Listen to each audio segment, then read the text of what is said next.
పాటు పలాసకు సంబంధించిన జోవాడ శ్రీధర్ బాబా గారు మనతో పాటు ఉన్నారు. ఆయన అడిగి మరి కొన్ని విషయాలు అయితే తెలుసుకున్నాం. సార్ చెప్పండి. నమస్తే.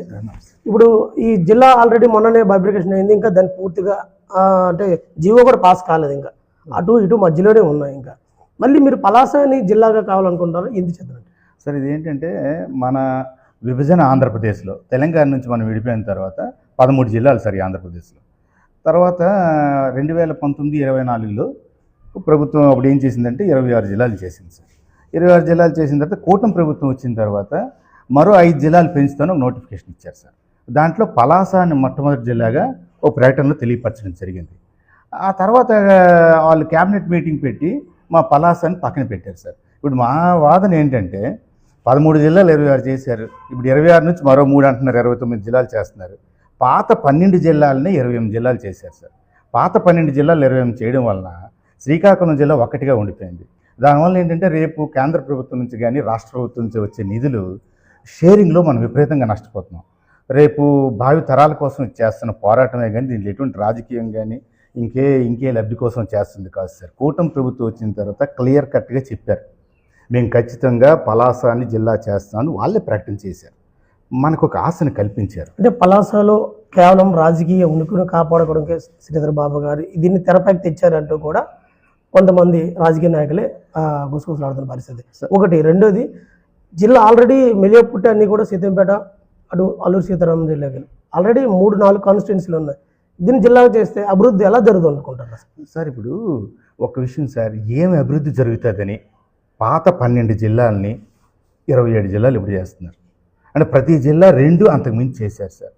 అంటే మీకు క్లియర్గా ఇక్కడ ప్రజలకి దయచేసి అర్థం కావాలి ఏంటంటే, ఖచ్చితంగా రేపు కేంద్ర ప్రభుత్వం నుంచి వచ్చే నిధులు కానీ రాష్ట్ర ప్రభుత్వం నుంచి వచ్చే నిధులు కానీ ఖచ్చితంగా ఒక షేరింగ్ విధానం ఉంటుంది సార్. ఒక 1000 కోట్లు వచ్చిందనుకోండి కేంద్ర ప్రభుత్వం నుంచి, బై 29 చేస్తారు. దాంట్లో అప్పుడు పాత 12 జిల్లాలు 28 అవడం వల్ల వాళ్ళకి 2 అంతకుమించి వాటాలు వస్తున్నాయి. ఇప్పుడు శ్రీకాకుళం పలాస 2 జిల్లాలు అయినాయి అనుకోండి, అటు శ్రీకాకుళం, రాజాం, ఎచ్చెర్ల, నర్సన్నపేట, ఆమదాల వలస ఖచ్చితంగా అద్భుతంగా ఆ జిల్లా ఎంత ముందుకు వెళ్తుంది సార్. అలాగే పలాస, టెక్కలి, ఇచ్చాపురం, పాతపట్నం ఈ 4 ఒక జిల్లా అయితే ఇది కూడా ఎంతో ముందుకెళ్ళడానికి ఇద్దరు అన్నదమ్ములలాగా అద్భుతంగా ముందుకెళ్ళడానికి రేపు భవిష్యత్తులో యువతకి మంచి ఉపాధి అవకాశాలు, మాకు ఒక 4-5 కంపెనీస్ రావడానికి అవకాశం ఉంది. ఇప్పుడు ఎయిర్పోర్ట్ అంటున్నారు, అక్కడ మూలపేట పోర్ట్ అవుతుంది. రేపు ఇది ఒక సెకండ్ విశాఖపట్నంలో తయారవడానికి ఒక ఛాన్సెస్ ఉన్నాయి సార్. ఖచ్చితంగా ఇప్పుడు రేపటి భావితరాలకి అవసరం సార్. అన్ని పాత జిల్లాలన్నీ కూడా 2 అంతకుమించి మొక్కలు చేశారు. మీరు ఒక్కటే దయచేసి అర్థం చేసుకోవాలి, ఇది వెనుకబడిన జిల్లా, శ్రీకాకుళం జిల్లా వెనుకబడిన జిల్లా అని అందరికీ తెలుసు. ప్రతి ఒక్కరు చెప్తారు, ప్రతి నాయకుడు చెప్పే మాట అది. ఇంకెంతకాలం సార్ మాకు వెనక నెట్ వేయబడతారు? అంటే పలాసలో ఎయిర్పోర్ట్ని కూడా తిరస్కరించే పరిస్థితి అయితే ఉన్నారు స్థానిక ప్రజలు కూడా, మాకు ఎక్కడ ఎయిర్పోర్ట్ వద్దని. మరి ఎలా అంటే వాళ్ళకి అతిమించి ఎలా అభివృద్ధి అంటారు? ఎయిర్పోర్ట్ విషయంకి వచ్చినప్పటికీ అది కార్గో ఎయిర్పోర్ట్ సార్. అది దానికి సంబంధించినటువంటి ప్లేస్కి వచ్చినప్పటికీ అది ఒక ఉద్యానవనం లాంటి ప్రాంతం. అలాంటి పచ్చని ఉద్యానవన ప్రాంతంలో రైతులకి చాలా బాధాకరమైన విషయం అది. కాబట్టి ఇంకో ప్లేస్ని ఎంచుకోవాలి సార్ వాళ్ళు. ఇక్కడ పలాస ప్రాంతంలో విపరీతమైనటువంటి డీ పట్టాలు, ప్రభుత్వ భూములు, దేవాదాయ భూములు చాలా ఉన్నాయి.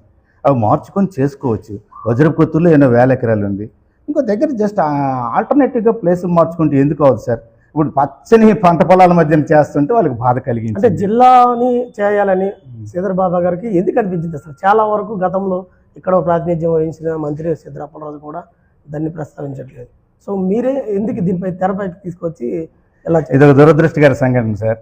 ఆయన అడగాల, ఎందుకు అడగడో తెలియదు. ఇప్పుడు ఎమ్మెల్యే గారు ఉన్నారు. మార్చి 9, 2025 వైభవ్ జ్యువెలర్స్ ఓపెనింగ్ సమయంలో శిరీష గారు కానీ ఆయన భర్త గారు కానీ మనకి జిల్లా వచ్చేస్తుంది, రేపు అద్భుతం జరగబోతుందని చెప్పారు. ఆ వీడియోస్ ఉన్నాయో కట్ చేశారో నాకు తెలియదు, కానీ వాళ్ళకి ఆత్మసాక్షిగా అడగండి. పలాస ఎమ్మెల్యే గారు మాకు జిల్లా వస్తుంది, మంచి రోజులు వస్తుందని చెప్పలేదా? ఆమె భర్త గారు వీసీ గారు చెప్పలేదా? మరి రోజు గారు అంటే మరి ఆయన ఏం అడగట్లేదు, అది మరి ఆయన వ్యక్తిగతం, అది మనకు సంబంధం లేదు. కానీ ఇది ప్రజల కోరిక సార్. ఇది నిజంగా ఒక ఇచ్చాపురం ఉంది సార్. ఇచ్చాపురం నుండి కలెక్టర్ ఆఫీస్కి వెళ్ళాలంటే 160 నుంచి 170 కిలోమీటర్లు సార్. ఇది చాలా దారుణం అండి. నిజంగా మన జిల్లాలో ఇచ్చాపురం ప్రాంతీయులకి చాలా నష్టం వాస్తవంగా చెప్పుకోవాలంటే. ఇది మా పలాస ఏంటంటే సెంట్రల్ లొకేటెడ్ ప్లేస్. ఇది ఇటు టెక్కలి, పాతపట్నం, ఇచ్చాపురంకి ఉంటే ఇప్పుడు పాతపట్నం అండి, ఓయా గోపిల మీద నుంచి సెంటర్. టెక్కలి నందిగామ మాకు ఇక్కడ దగ్గర, ఇచ్చాపురం దగ్గర. ఇది ఒక అద్భుతం జరగబోతుంది సార్. ప్రతి జిల్లాని చేశారు. ప్రతి పాత 12 జిల్లాలను 27, 28 చేశారు సార్. ఇక్కడికి ప్రజలకి అర్థం కావాల్సిన ఆన్సర్ ఇది ఒకటే.